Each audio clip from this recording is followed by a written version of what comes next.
Hey guys, this is Leo from Big Time Super Friends, and I'm going to review Ridley Scott's Alien.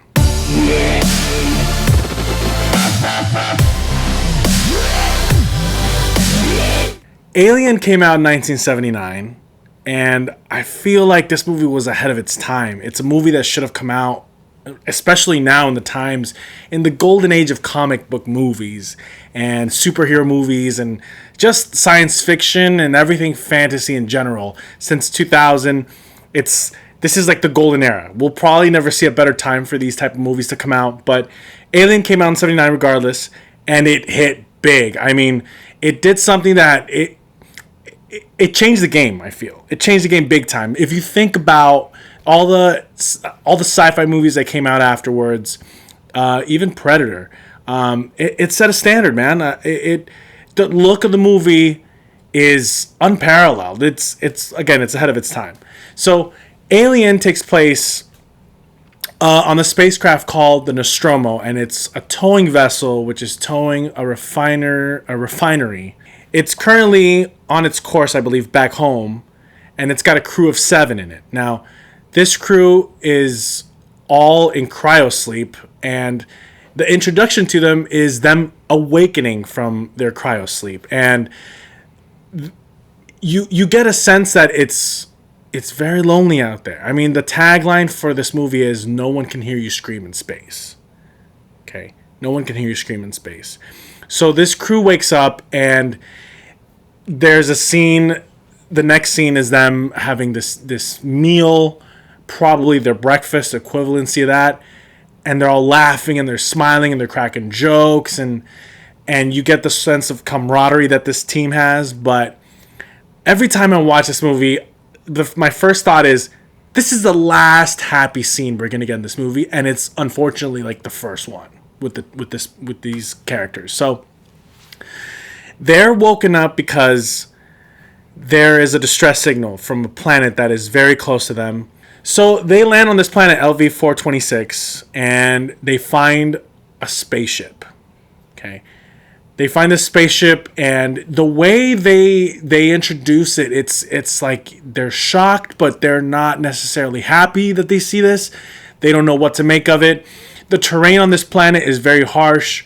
They're wearing their spacesuits, and even then they're seeming to have a hard time with it. So everything about this movie is like you sort of feel uncomfortable. At least now watching it, I've seen it multiple times. Every time I watch it, I definitely, every time I think about it, God, this movie's fucked up. Like, there's so many things about it that I enjoy it, but at the same time, you know what's gonna happen to this crew, and you almost want to feel like, don't go on that planet, don't investigate that signal. Like, every time you're like, don't do it, man, don't do it. But you know they're gonna do it, and you have to go through that ride. And I think that's one of the things that Ridley Scott does really good in this movie, and I can appreciate and I really enjoy, is the fact that you're on a roller coaster or on a ride, and you're gonna go through everything that these people go through. There's no escaping it unless you stop watching the movie. This movie does a really good job of making you feel like you are alone. Like, these are the only people around you, and this is what you have to deal with. There's a few things in this movie about this crew that I think it's pretty cool. Not everyone's happy. Two of I think they're engineers, Parker and Brett. They're a little upset about the share situation, the compensation for this mission. They were obviously supposed to go just get this refinery vessel and tow it back home. So they're now having to do a couple of extra things, and there's a little bit of dissension, I guess, to a degree. So the team has their own issues that they're sorting through, and something that comes up later in the movie, and it's sort of like a twist, is that they have an android amongst them that they don't even know is an android until it's too late. So I'm going to talk about the alien in this movie. I like Jaws. Jaws is really cool. It's one of those movies that sets you up for a great reveal of the antagonist in the movie. This movie does not disappoint, and it follows in suit. Okay, the alien is shown first in the face hugger phase through an egg. Kane discovers what looks like a nest with just a bunch of eggs, and it's a giant ship, so it's full of these eggs, and he gets attacked by the facehugger that hatches right in front of him, and that's where the conflict starts in the movie, essentially, is when he gets attacked by this thing and they bring him back on the ship, and the fact that there's this quarantine procedure that Ripley wants to follow, but the Captain Dallas wants to immediately bypass because his own life's in danger, and he just wants to take care of his friend Kane. So I'm going to talk about Mother a little bit. Mother is the AI that helps run the Nostromo. Mother is also relaying messages back from HQ, the reason why they stopped on this planet in the first place. Now, I felt like there's ulterior motives that are always going on in the movie, even when they wake up, that, I mean, they reveal it to you, but it brings up questions like, did they know that the aliens existed, that this was going on there? Because the reason why they're woken up and the ship has to land, or they have to land on LV-426, is because there's a distress signal, but they figure out that it's no distress signal. It's sort of a warning. They don't know who is actually relaying this message, but Ash translates it, and it's more of a warning. Now, they don't go any further into that, but this is sort of like a foreshadowing, if you will, of what the rest of the movie is gonna do.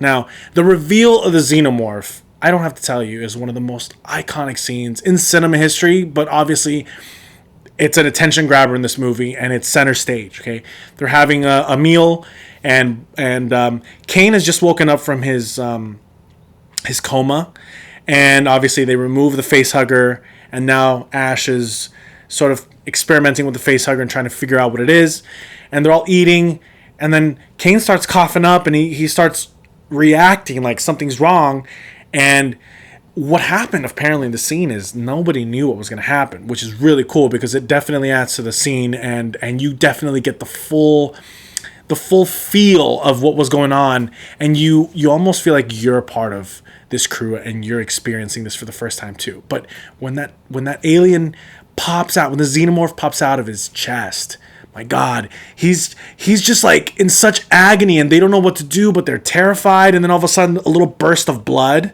Okay, and Lambert, she screams, "Oh God!" It's just like it definitely the scene's amazing. I love this scene. Blood splatters everywhere. It gets on everyone's face. It's pretty gross. And the xenomorph appears, and they're all just like, Ash tells everyone to stay away because he's amazed, almost like the scene of the raptors being born in Jurassic Park. You can see it, obviously, the ripple effects down in history of cinema. This movie does it first. Okay, now something that I think about now with every viewing of this movie is the xenomorph strategically is everywhere they need to be to get back home. My favorite scene of this movie has to be the last scene with Ripley and the alien, the xenomorph. She's already exploded the refinery, and she's drifting off in space in the Nostromo, and she's about ready to get into the cryo chamber when she's on this sort of computer, if you will, this interface, and you don't really see it, but it's sort of in the tubes, and the way the color of the xenomorph blends into the background of the ship is pretty clever. I mean, now when I see it, I'm like, he's right there, right in front of you. Like, get the fuck away from that keyboard. Like, kill him, do something. But every time it gets you. You realize seconds into the scene, oh, that's right, he's right there. So the xenomorph just pops a hand out and catches Ripley up by surprise, but it's very slow to emerge from its little nook. It gives Ripley just enough time to get into this suit and essentially open up a door for the xenomorph to get sucked out into space. But the way the xenomorph goes, it's so tough that even then the jet engine is blowing onto the xenomorph, and it's still not dead until, I guess, the fingers disintegrate or something, because it's hanging on for quite some time until finally it gets jettisoned off into space and Ripley can sigh in relief. For me, this movie undeniably has to be an A+. You can watch from start to finish and not want to skip through it. Although there are scenes that you'll probably want to watch and rewatch time and time again, this movie is definitely watchable from beginning to end. So it's an A+, 2 thumbs up. Alright guys, please don't forget to like, share, and subscribe. Comment in the comment section down below. And let me know what you thought of this movie. Did you like it? Did you hate it? What's your favorite scene? I'm really curious to know. This is a very iconic movie, and there's so much to love and enjoy about this movie. So let me know. Also, guys, keep a lookout. In the future, I will be reviewing the rest of the Alien saga, Aliens, Alien 3, and Alien Resurrection, and Prometheus. So this is all leading up to Alien Covenant, which I'm definitely looking forward to. So keep an eye out for these things in the future, guys, and I'll see you again soon.